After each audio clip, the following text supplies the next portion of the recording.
I was standing in the basement of a 19th-century municipal building in the Midwest when I first noticed it. The space had been converted into storage, and I was there helping catalog old records. What struck me wasn't the documents, but the windows. They were tall, elegant windows with detailed masonry surrounds, the kind you'd expect on a main floor, not in a basement. But they were there, at eye level to me, and when I looked outside, I could see only dirt and the foundation of the sidewalk above. These weren't small utilitarian windows designed to let in a bit of light. They were full-sized architectural features, carefully constructed with the same attention to detail as the upper floors. I remember thinking it was odd, but I accepted the explanation I'd heard before. The street level had been raised over time. It seemed reasonable. Cities change. Infrastructure develops. Streets get built up. I didn't think much more about it for a while. A few months later, I was in a different city, walking through a historic district, and I saw the same thing. An 1870s commercial building with a restaurant in what was clearly marked as the basement level. Inside, the ceiling height was impressive, at least 10 or 11 feet. The windows, again, were substantial and well crafted. I started paying attention after that.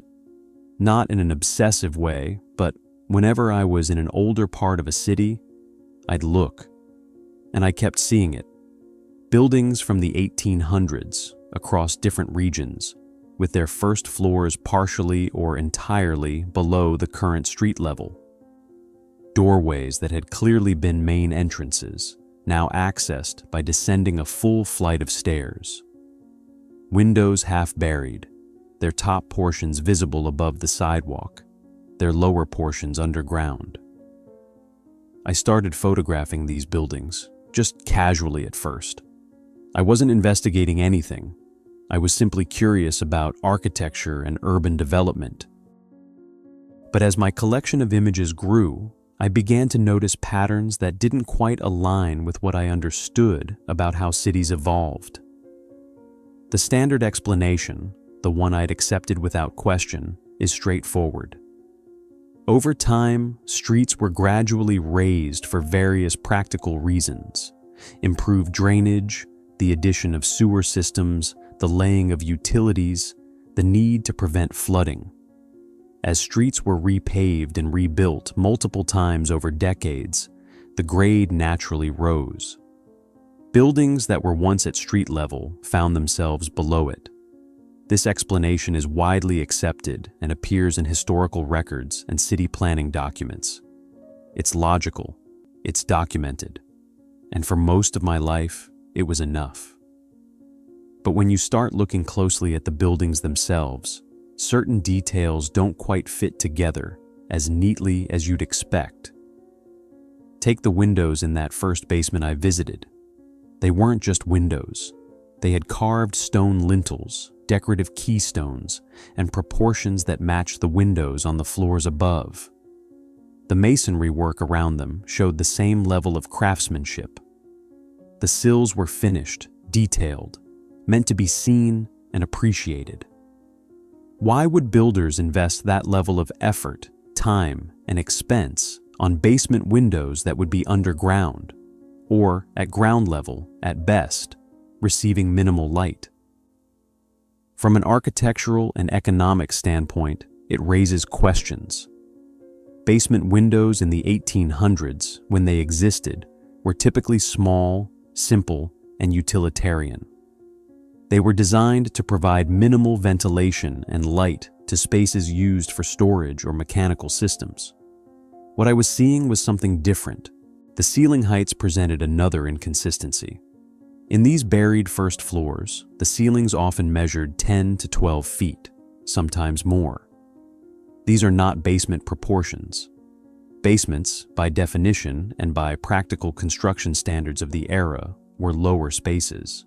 They were built with shorter ceilings to minimize excavation and foundation costs. They were designed to support the structure above, not to serve as primary occupied spaces. Yet, in building after building, what is now called the basement has the ceiling height, the window placement, the door proportions, and the decorative elements of a main floor. The floors above, designated as the first or second floors, have similar or sometimes slightly lower ceiling heights. The architectural hierarchy doesn't match the expected pattern. I started examining city records and historical photographs. Many cities do have documentation of street grade changes. Seattle, for example, famously raised its streets after a fire in 1889. The standard account describes how the city rebuilt at a higher elevation to improve drainage and sewage issues. The old ground floors became basements, and new entrances were built on the second story. This is well documented and makes sense for Seattle. But Seattle's situation is usually presented as somewhat exceptional, a major civic undertaking following a disaster. What I was observing wasn't limited to cities with documented catastrophic fires or known large-scale regrading projects.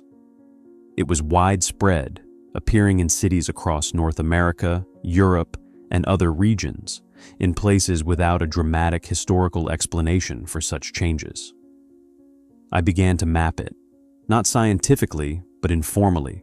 Cities like Chicago, San Francisco, Portland, parts of New York, Boston, Philadelphia, and dozens of smaller towns.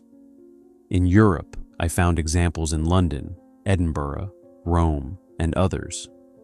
Each location had its local explanation: flooding, sewer installation, modernization. And these explanations are not necessarily wrong. Streets were raised in many places, but the sheer scale and consistency of the pattern started to feel like it required a broader explanation than isolated municipal projects. If every city independently decided to raise its streets by 6 to 10 feet during roughly the same period in history, that in itself would be remarkable. The coordination of effort, the engineering challenges, the cost, and the disruption would have been enormous. Yet the historical record often treats these changes as minor, routine, or barely worth mentioning. Consider the engineering involved. Raising a street isn't just adding a layer of dirt or pavement. It requires rebuilding curbs, adjusting drainage, reconfiguring access to every building on that street, and managing the transition zones where the raised street meets intersections or adjacent areas. Buildings would need modifications, new entrances constructed, old entrances sealed, stairs added. Every property owner on a given street would be affected. This would be a significant public works project, requiring political will, funding, and public cooperation. Yet in many cities, there's surprisingly little documentation about the debate, the planning, or the execution of such large-scale changes. The records that do exist often describe the work as though it were routine maintenance rather than a transformative alteration of the urban landscape. Then there's the question of what happened to all the material. If streets were raised by an average of 6 to 8 feet across multiple city blocks, that represents an enormous volume of fill material. Where did it come from? In some cases, historical records mention using rubble from demolished buildings or debris from fires. In other cases, earth was brought in from surrounding areas. But the logistics of transporting and distributing that much material, especially in the mid to late 1800s, would have been a massive undertaking. Horse-drawn carts moving earth day after day for months or years. The scale of labor and resources required would have been comparable to major infrastructure projects like canal building or railway construction. Yet these street-raising projects are often footnotes in city histories, mentioned briefly, if at all. I started looking at buildings that were constructed after the supposed street raising. If a building was erected in, say, 1895, and the street had been raised in 1875, you'd expect that building to be designed with the current street level in mind. Its first floor would align with the sidewalk. But I found numerous examples of buildings dated to the late 1800s or even early 1900s that also have sunken first floors, windows below grade, and the same architectural characteristics as older structures. Either these buildings were constructed with their main floors intentionally below street level, which would be highly unusual and impractical, or the street level changed after they were built. If the street level changed after 1895 or 1900, that pushes the timeline of these alterations much closer to the present than is typically acknowledged, and it raises further questions about how such changes could be so poorly documented. I examined construction techniques. Buildings from the 1800s were built to last. The foundations were deep, often extending well below what we now consider the basement level. The stonework and masonry were robust, designed to support significant weight and to endure. When you look at these structures, the portion that is now underground often shows no signs of having been modified or adapted. The walls are finished. The windows are complete, with interior and exterior trim. The floors are laid with the same materials and craftsmanship as the upper levels. If these spaces were originally intended as basements, you'd expect to see a difference in construction quality, materials, or finish. Basements were functional spaces. Main floors were presentation spaces. The distinction was clear in 19th century architecture. Yet in these buried floors, the level of finish, detail, and material quality matches what you'd expect from primary living or commercial spaces. I spoke with a structural engineer, casually, not as part of any formal investigation. I described what I'd been seeing and asked about the practicality of raising streets around existing buildings. He explained that it's certainly possible, but it creates complications. Buildings are designed with a specific grade in mind. The foundation, drainage, and waterproofing are all calibrated to that original grade. If you raise the street level significantly, you're altering the relationship between the building and the ground. Water drainage becomes an issue. The original first floor, now below grade, becomes susceptible to moisture infiltration. You'd need to retrofit waterproofing, add drainage systems, and potentially reinforce the foundation. It's not impossible, but it's not trivial. He also mentioned that if this were done on a large scale, you'd expect to see a corresponding wave of building renovations and repairs in the historical record. Property owners would have been dealing with flooded basements, structural issues, and the need to create new entrances. There should be permits, complaints, lawsuits, and extensive documentation. In some cities, you do find this kind of documentation. In many others, it's surprisingly sparse. I started looking at older maps and city plans.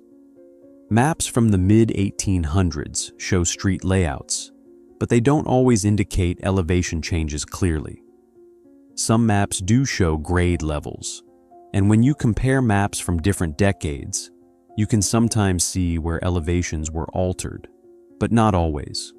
In several cities, maps from before and after the supposed street raising don't show significant differences in grade.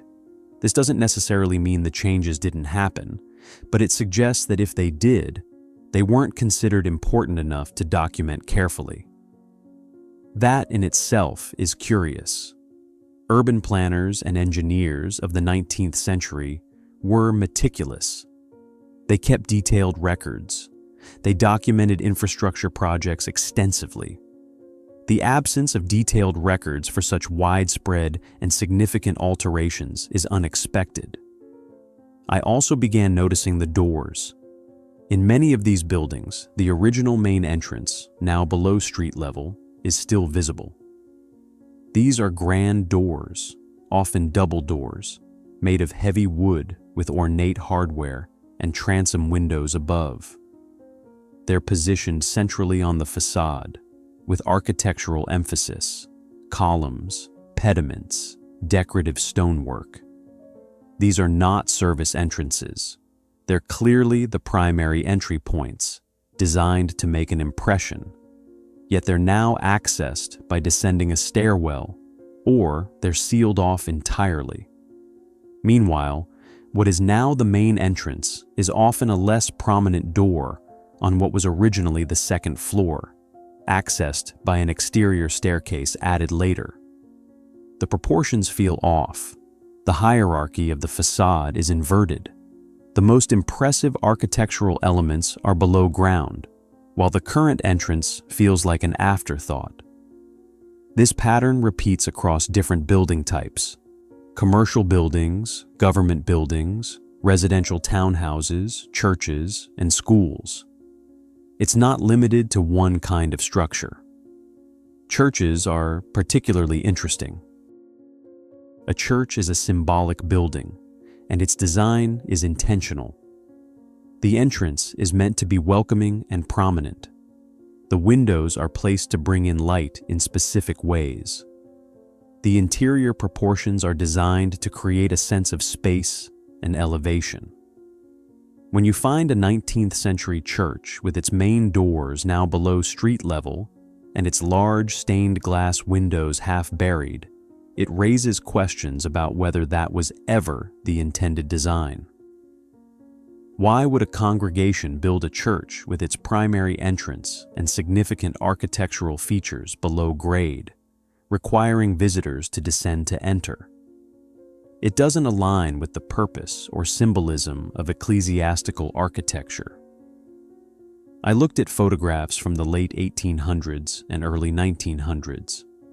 Some of these photos show streets and buildings from angles that reveal the ground level. In several images, you can see buildings that appear to be at street level with no indication of sunken floors or buried windows. But when you visit those same buildings today, they're below grade. This suggests that the changes happened relatively recently within the time frame of photography. But again, the documentation of when and why these changes occurred is often incomplete. There are some photographs that appear to show streets in the process of being raised, with workers and equipment visible. These images are valuable, but they're also relatively rare. For such a widespread phenomenon, you'd expect more photographic evidence of the work being done. I started considering alternative explanations. What if the ground level itself changed, not through intentional human activity, but through some other process? Geological settling, sediment deposition, or natural accumulation of material over time could theoretically raise the surface level, but the rate and uniformity of such changes would be unusual. Natural sediment accumulation happens gradually, over centuries or millennia, and it's typically uneven, influenced by water flow, wind, and vegetation. What I was observing was relatively uniform across urban areas, and it occurred within a narrow time frame, roughly between 1850 and 1920. That's a rapid change for a natural process, especially one affecting multiple cities across different climates and geographies. Flooding is often mentioned as a reason for raising streets. Cities built near rivers or coastlines have always dealt with flooding, and raising streets above flood levels is a logical response. But not all of the cities with sunken buildings are in flood-prone areas. Some are located on hills or elevated terrain where flooding would not have been a significant concern. In those locations, the explanation doesn't hold. Additionally, if flooding were the primary reason, you'd expect to see variation based on topography. Low-lying areas would be raised more than higher areas, but in many cities, the street raising appears consistent across different elevations, which suggests a more systematic cause or decision. I also considered the possibility that the buildings were simply constructed with basements intended to be functional spaces, and over time, the use and perception of those spaces changed. Perhaps what we call basements today were originally ground-level spaces, and the terminology shifted. But this doesn't account for the architectural details. If a space was designed as a basement, it would look like a basement. Utilitarian, lower ceilings, simple windows, minimal decoration. The spaces I'm describing have all the characteristics of primary floors. The terminology might have changed, but the physical evidence remains. Another explanation I encountered is that buildings were constructed in anticipation of future street raising. Builders, knowing that the city planned to raise the street grade eventually, designed buildings with the future level in mind, creating what appeared to be an elevated first floor. This is plausible in some cases, particularly in cities where street raising was a known long-term project. But it doesn't explain buildings that clearly show signs of adaptation, where entrances have been sealed, windows blocked, and new entrances cut into upper floors. It also doesn't explain why builders would go to the expense and effort of finishing a below-grade floor to the same standard as the upper floors if it was intended to become a basement. I visited several historical societies and archives looking for records, meeting minutes, or newspaper articles that discussed street raising projects in detail. What I found was mixed. Some cities have extensive records, others have very little. In cases where records exist, they often describe the work in technical terms: the installation of sewer lines, the need to improve drainage, the decision to regrade certain streets. But there's often a lack of context about the scale of the work, the public response, or the broader impact on the city. It's treated as routine infrastructure maintenance, not as a transformative change. This is what strikes me as unusual. If you were living in a city where the street outside your home or business was being raised by 8 feet, that would be a significant event. It would affect your daily life. It would be expensive. It would be disruptive. You'd expect newspapers to cover it extensively, residents to complain or support it, and city councils to debate it. Yet the historical record is often quiet. I also found references to something called rubble foundations, or fill layers, beneath the current street level in several cities. Archaeological surveys and construction projects that dig beneath streets sometimes reveal layers of ash, broken brick, pottery, and other debris at depths of 6 to 10 feet below the surface. These layers are often interpreted as evidence of earlier occupation, previous construction, or material used as fill when streets were raised. But the composition of these layers is interesting. The debris is often consistent with demolished buildings: cut stone, ornate brickwork, decorative elements. This suggests that substantial structures were demolished to provide fill material, or that buildings were torn down for other reasons and the rubble was repurposed. Either way, it indicates a significant amount of construction and demolition happening during the same period. I started thinking about the broader historical context. The mid to late 1800s were a period of rapid urbanization and industrialization. Cities were growing quickly, populations were increasing, and infrastructure was being developed. It was also a period of significant technological change: the introduction of gas lighting, electrical systems, telephones, and modern plumbing. These technologies required new infrastructure, much of it underground. Installing sewer systems, water mains, gas lines, and later electrical conduits would have required extensive excavation and street work. It's entirely plausible that streets were raised as part of this infrastructure development. But again, the scale and uniformity of the changes across so many cities, often with minimal documentation, is what gives me pause. There's also the question of why so many buildings from the 1800s are still standing and in use. Many of these structures are remarkably well built, constructed with materials and techniques that have proven durable. Stone, brick, hardwood, and iron were used extensively. The craftsmanship was high. These buildings have survived fires, floods, earthquakes, and over a century of use. Yet despite their quality and durability, we're told that they required significant modification within decades of their construction to accommodate street changes. It's not that this is impossible, but it suggests either that the buildings were poorly planned initially, which seems unlikely given their quality, or that the changes to the urban environment were more sudden and extensive than gradual infrastructure development would typically produce. I also started looking at international examples. The phenomenon isn't limited to North America. In Europe, particularly in older cities, you find similar patterns. Buildings with grand entrances and large windows now below street level. Underground passages and rooms that show signs of having been above ground. The explanations vary. Medieval streets were lower. Modern roads were built on top of ancient ruins, changes in the water table, accumulation of debris over centuries. Some of these explanations are well supported. Rome, for example, is famously built in layers, with ancient streets and buildings buried beneath later construction.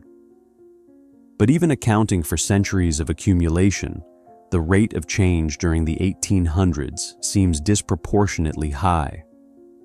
And the architectural characteristics of the buried spaces often match those of the 19th century, not earlier periods. In some cities, there are entire underground networks, tunnels, passages, and rooms that were once at street level. Seattle's underground tour is a well-known example, where you can walk through old storefronts and sidewalks that are now beneath the current city. These tours present the underground as a historical curiosity, a result of the street raising after the fire. But similar underground spaces exist in cities without a single dramatic event to explain them. Portland, Spokane, Edinburgh, and others have underground areas that suggest the street level was once lower. In some cases, these spaces are extensive, covering multiple city blocks. The effort required to create such spaces, or to bury them, would have been enormous. I began to consider the economic implications.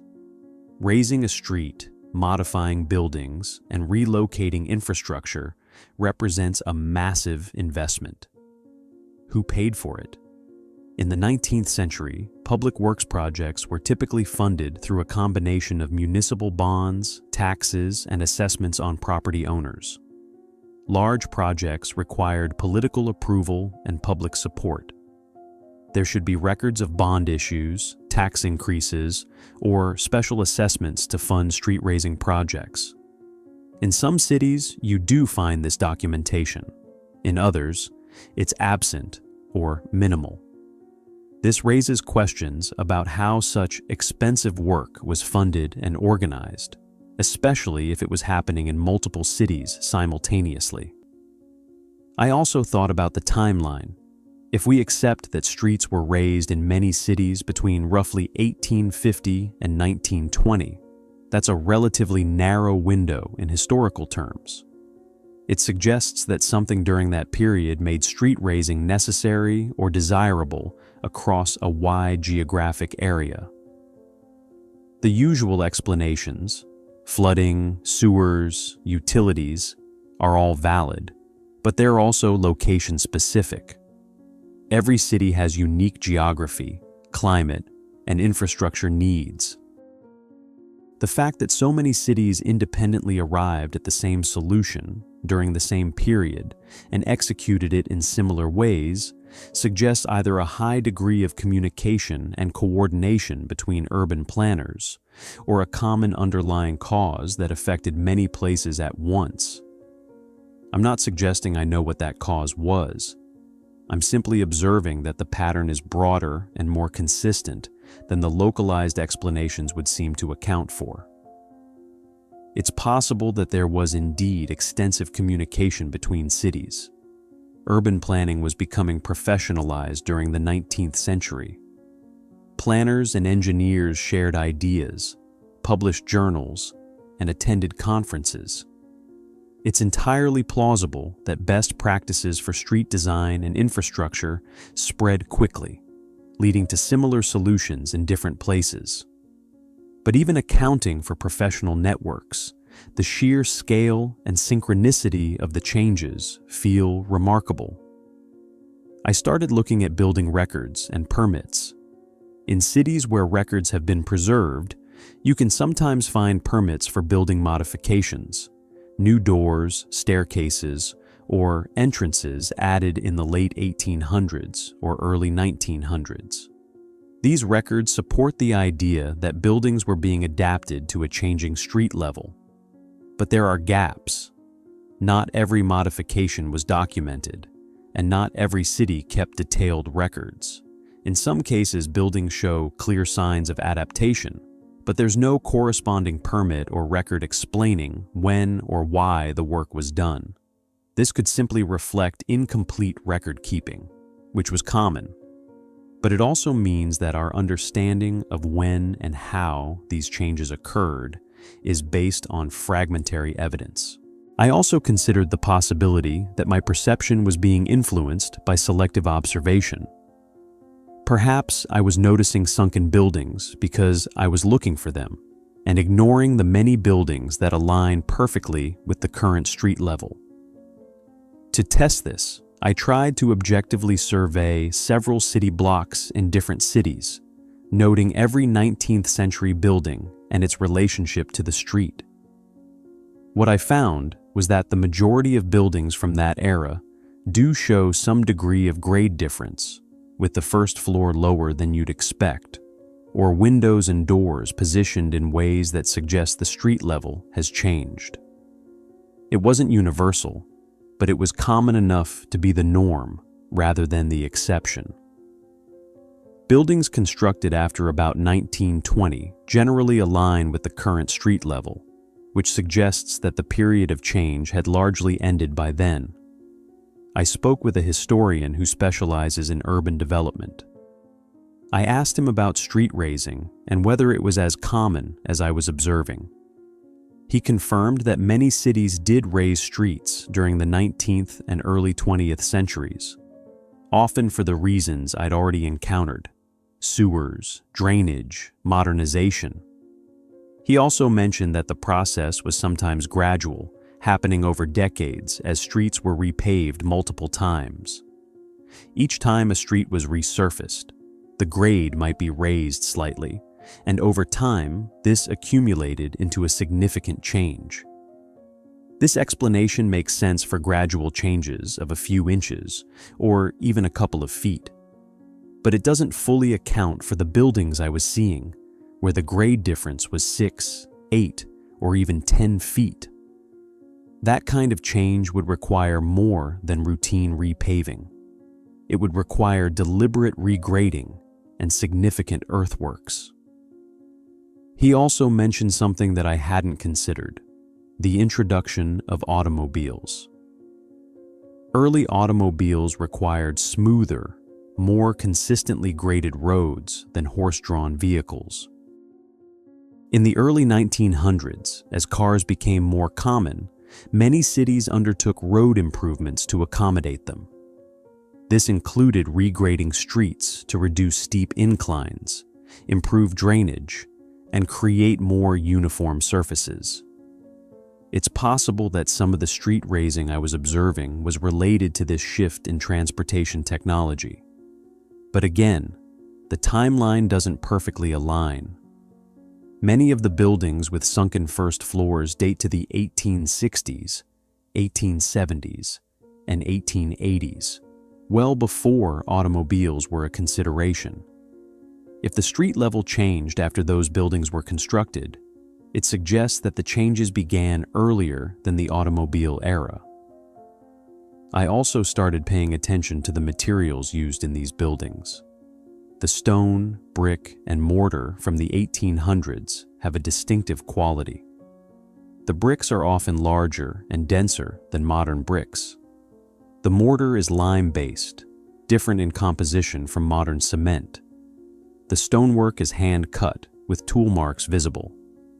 These materials were labor-intensive to produce and install. They represent significant investment. When you see these materials used extensively on what is now a below-grade floor, it reinforces the sense that the space was intended to be seen and used as a primary floor, not hidden underground. I visited a building that was undergoing renovation, and I was able to see the interior structure during construction. The walls of the buried first floor were solid masonry, just as thick and well constructed as the walls on the upper floors. The floor joists were substantial, the kind used for floors that would carry significant weight and traffic. The space had been finished with plaster, and there were remnants of decorative molding. This wasn't a utilitarian basement. It was a carefully constructed, finished space. The contractor I spoke with mentioned that working on these old buildings is always a challenge because they're built so well. The materials and methods are more durable than modern construction in many ways. He also said he'd seen this pattern before. First floors that seem like they should be at street level but aren't. He'd always assumed it was because the street had been raised, and he'd never thought much about it beyond that. I started looking at the details of how buildings meet the street. In modern construction, the transition from building to sidewalk is designed carefully. There are steps, ramps, drainage systems, and curb cuts. The building's foundation is integrated with the street infrastructure. But in many of these older buildings, the transition feels awkward, as though the building and the street weren't designed together. Stairs descend from the sidewalk to reach the entrance, but the stairs look like they were added later, made of different materials or in a different style than the building itself. Retaining walls separate the building from the sidewalk, holding back earth that covers part of the facade. Drainage grates are positioned in ways that suggest water management is a problem. These are all signs that the relationship between the building and the street has changed, and that the change created complications. I also noticed that in some buildings, the buried floor has been abandoned entirely. It's filled with rubble, sealed off, or used only for utilities. This makes sense if the space became problematic once it was below grade: moisture, lack of light, difficulty of access. But it also represents a significant loss of usable space. If you built a building with, say, 4 floors, and one of them became unusable due to changes in the street level, you've lost a quarter of your building's functionality. Property owners would have had strong economic incentives to adapt the space or to lobby against street changes that would bury their buildings. Yet in many cases, it seems the spaces were simply abandoned or repurposed as basements. I began to think about what it would have looked like when these buildings were new. Imagine a street in 1875, lined with 3- and 4-story brick buildings, each with a grand entrance at street level, large windows bringing light into shops or offices, people walking on wooden sidewalks.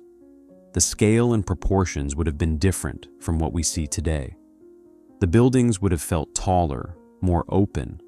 The street would have been at the level of those main entrances. Then imagine, over the course of a few decades, the street being raised. Earth and rubble brought in, layer by layer, until the street is 8 feet higher than it was. The buildings that once stood proudly at street level are now partially buried. New stairs are built, new entrances cut into second floors.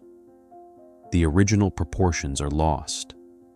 The buildings no longer relate to the street the way they were designed to. This transformation, if it happened, would have been profound, and it would have fundamentally changed the character of urban spaces. I also considered the impact on daily life. If you owned a business on the ground floor of one of these buildings in 1875, and over the next 20 years the street was gradually raised, your storefront would have been affected. Customers would have had to descend stairs to enter. Light would have been reduced. The space would have become less desirable. You might have been forced to move your business to an upper floor, or to relocate entirely. Yet, there's relatively little in the historical record about business owners complaining about or resisting these changes. There are some examples, particularly in cities where street raising was a major public project, but in many places, the silence is notable. I looked at residential buildings as well. Townhouses and row houses from the 1800s often have the same characteristics. A main floor that's now below street level, accessed by descending a short flight of stairs. The entryway, once at street level, is now in a below-grade light well. The windows of what would have been the parlor or main living space are partially buried. Upper floors, which would have been bedrooms or secondary spaces, are now at street level. This inverts the traditional hierarchy of domestic space, where the public rooms are on the lower floors and private rooms are above. If these buildings were designed with the current street level in mind, the layout doesn't make sense. If they were designed for a lower street level, it suggests that the street was raised after they were built. I started thinking about the term English basement or garden level, which is commonly used to describe these partially buried ground floors in urban townhouses. The term suggests that this design is intentional, a style choice. And in some cases, it is.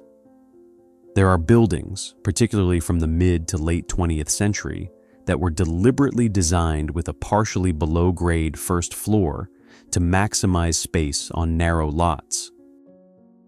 But when you look at 19th century buildings, the term feels like it's being applied retroactively to describe something that wasn't originally intended as a basement. The architectural details and proportions suggest these were ground-level spaces that ended up below grade due to changes in the street. I also examined the issue from an engineering perspective, considering how water management works in these buildings. Buildings are designed to shed water away from the foundation. Roofs have gutters, the ground around the foundation is graded to slope away, and foundations are built with materials and techniques to resist moisture. When a building's first floor ends up below the street level, water management becomes much more difficult. Rainwater flows downhill, which means it flows toward the buried parts of the building. Without extensive retrofitting, these spaces would be prone to flooding and dampness. Yet many of these buildings have remained in use for over a century.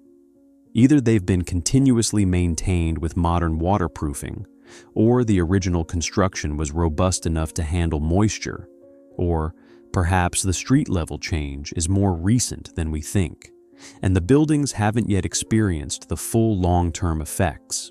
I spoke with a civil engineer about the logistics of raising a street. He explained that it's a complex process. You can't just pile dirt on top of an existing road. You need to ensure proper compaction, drainage, and structural support.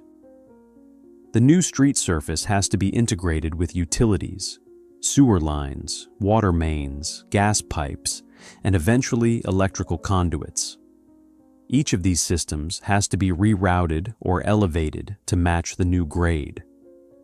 Buildings have to be connected to these utilities, which means digging down to the original level or raising the connection points.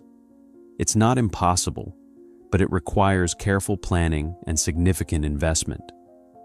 He also mentioned that raising a street affects everything around it: intersections, alleys, property lines, and adjacent streets. It's not something you can do in isolation. You have to coordinate changes across a wide area. The fact that this was done in so many cities, often without extensive documentation, suggests either that the work was routine and not considered remarkable, or that our understanding of the historical record is incomplete. I also started paying attention to photographs and postcards from the late 1800s and early 1900s. These images provide snapshots of streets and buildings from the period. In some photographs, you can see streets that appear lower than they are today, with buildings that sit higher relative to the roadway. But photography from that era has limitations. The angles, lighting, and quality make it difficult to assess grade accurately. Still, when you look at a series of images from different decades, you can sometimes detect changes. A building that appears at street level in an 1880s photograph might appear partially buried in a 1920s image. These visual records, while not conclusive, add to the pattern of evidence. I return to the question of scale.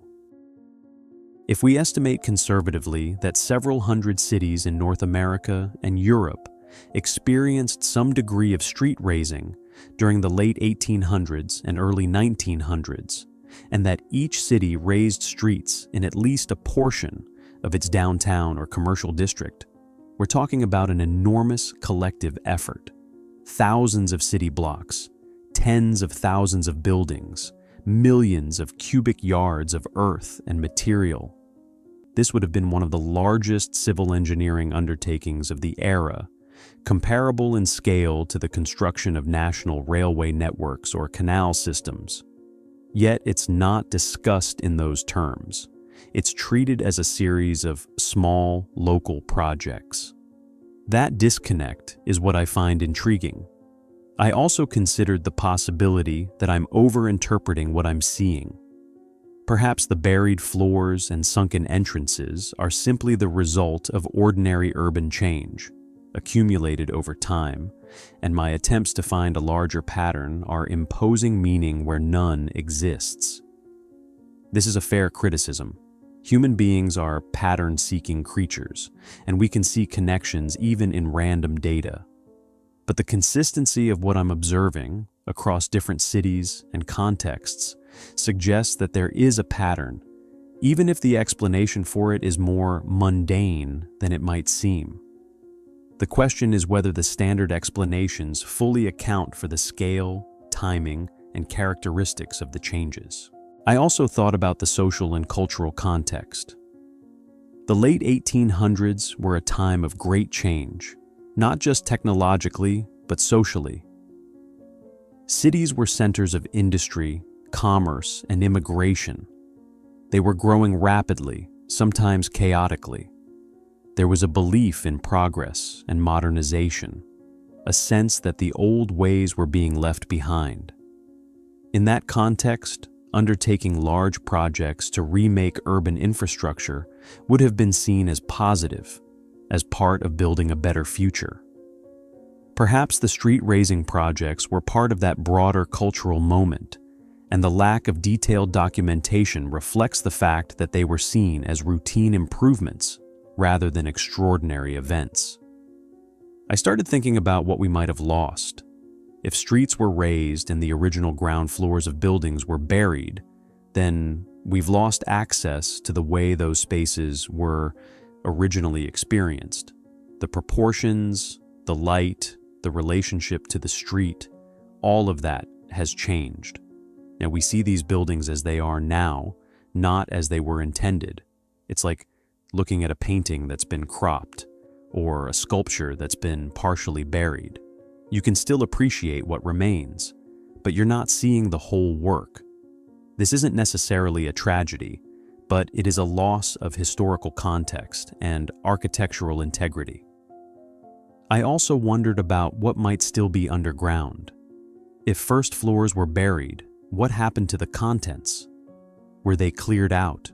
Or are there spaces beneath our feet that still contain remnants of the past?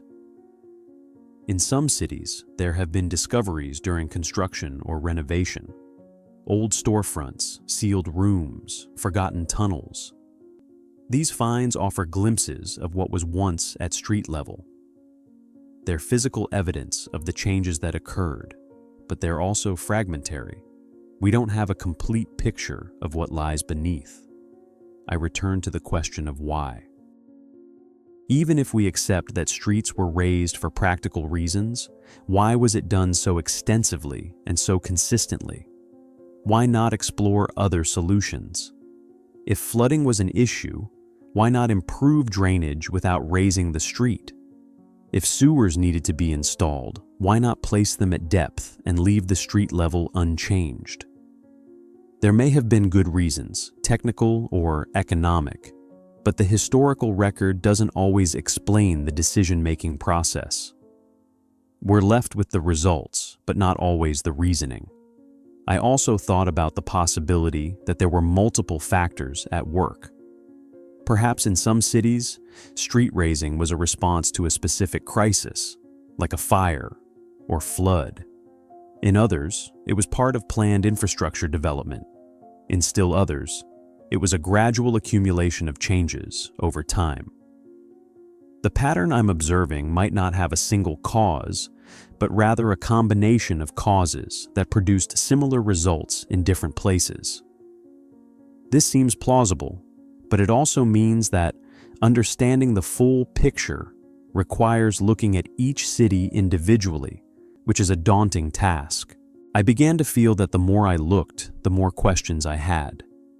Every answer led to new uncertainties. The standard explanation that streets were raised for infrastructure and modernization is not wrong, but it feels incomplete. It doesn't fully address the architectural evidence, the scale of the changes, the gaps in documentation, or the consistency of the pattern across so many different places. I'm not claiming to have a better explanation. I'm simply observing that what we're told about how cities developed doesn't quite match what the buildings themselves seem to be saying. I also realized that this isn't just a historical curiosity. It's a question about how we understand the past. We rely on written records, official histories, and accepted narratives to make sense of what came before. But physical evidence, the buildings and structures that remain, can sometimes tell a different story, or at least a more complex one. When there's a disconnect between the written record and the physical reality, it's worth paying attention. It doesn't mean the written record is false, but it might mean it's incomplete, or that it emphasizes certain aspects while downplaying others. I thought about who benefits from a particular historical narrative, and who might have had reasons to minimize or overlook the scale of urban changes. City governments and developers in the late 1800s and early 1900s were focused on progress and growth. Admitting that cities required massive, expensive overhauls to function properly might have been seen as embarrassing or bad for business. It's possible that the extent of the work was downplayed for political or economic reasons. Alternatively, the work might have been so routine and expected that it didn't seem worth extensive documentation. People living through it might have accepted it as part of normal urban life, not realizing how significant the changes would appear to future observers. I also considered that my perspective is shaped by my own context. I live in an era where cities are relatively stable. Streets don't change dramatically. Buildings last for decades without major alterations to their relationship with the surrounding infrastructure. I'm accustomed to a built environment that feels permanent.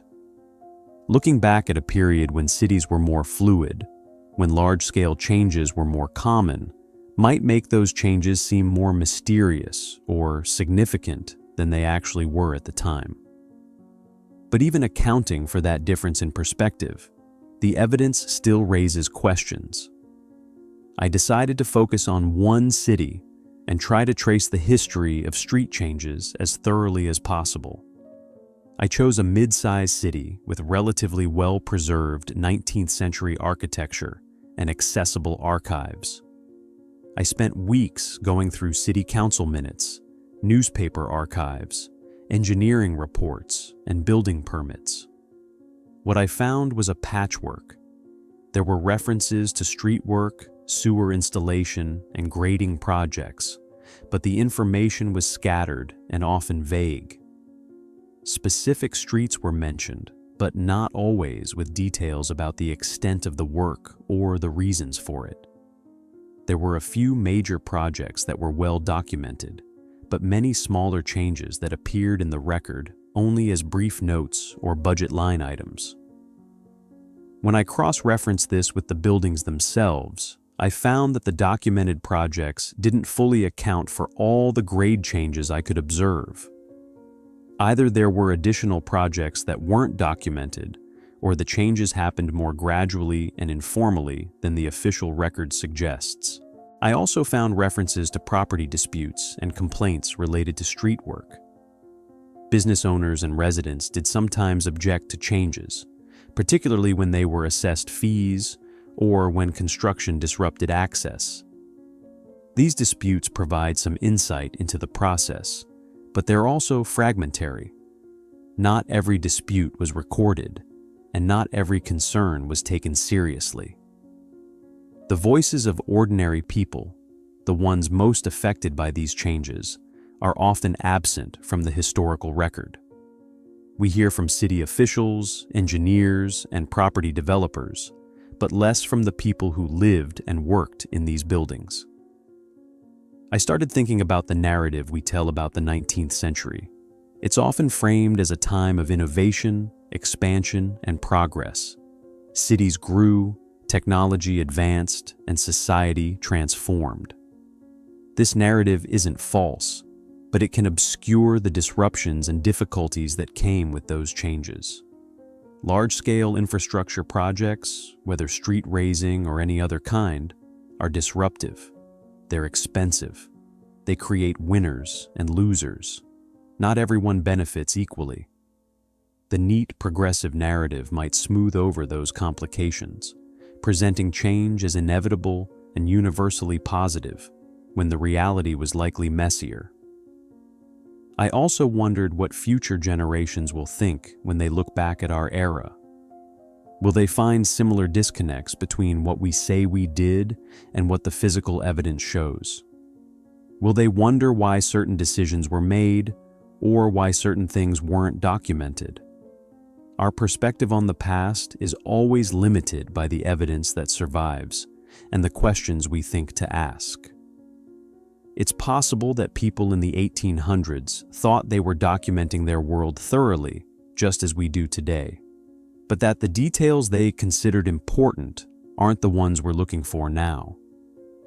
I return to the buildings themselves because ultimately they're the most tangible evidence we have. They're physical objects made of stone and brick and wood, and they exist in space in ways that can be measured and observed. When I stand in front of a building from the 1870s and see windows at knee height, partially buried, with their decorative stonework still intact, I have to reconcile what I'm seeing with what I'm told. The official explanation says the street was raised. The building says that what is now below ground was once above. Both can be true, but the process, the reasons, and the implications of that transformation remain open to interpretation. I started thinking about the concept of knowns and unknowns. There are things we know about how cities developed. Technologies changed, populations grew, infrastructure was built. There are things we know we don't know, specific details lost to time, records that were never kept or have been destroyed. But there are also things we don't know, the gaps we haven't even identified yet, because we haven't asked the right questions. The buried first floors of 19th-century buildings might be one of those gaps. It's a phenomenon that's visible all around us, but because it seems explained, we don't interrogate it deeply. Maybe we should. I also realize that this isn't a question that's likely to have a single, definitive answer. The changes that affected these buildings happened over decades, in different places, for different reasons. The full picture is complex and probably involves multiple overlapping factors. What I'm trying to do isn't solve a mystery, but rather open up space for more questions, for more careful observation, and for a willingness to acknowledge that our understanding of the past is always provisional and incomplete. I think about all the people who have walked past these buildings over the years, noticing the buried windows and sunken doors, and accepting the standard explanation without thinking much about it. And I think about the few who paused, like I did, and wondered if there was more to the story. I don't have answers, but I have questions. Why were so many buildings from the same era built in ways that no longer align with their surroundings? Why is the pattern so consistent across such a wide area? Why does the historical record sometimes feel incomplete or insufficient to explain what we can see? And what might it mean if the changes to our cities during that period were more extensive, more rapid, or more significant than we've been led to believe? I'm left with the image of that first basement I visited, with its tall, elegant windows looking out at dirt and sidewalk, and I wonder what those windows once saw. What was outside them when they were first installed? What did the street look like? What was the world like when those buildings were new and whole, before something happened that caused them to be buried? I don't know, but I think it's worth asking.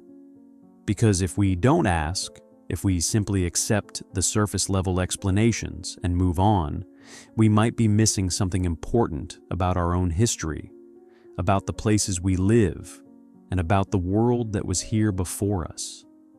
And maybe, just maybe, that missing piece might change the way we understand not just the past, but the present as well. What do you think you know about the ground you're standing on?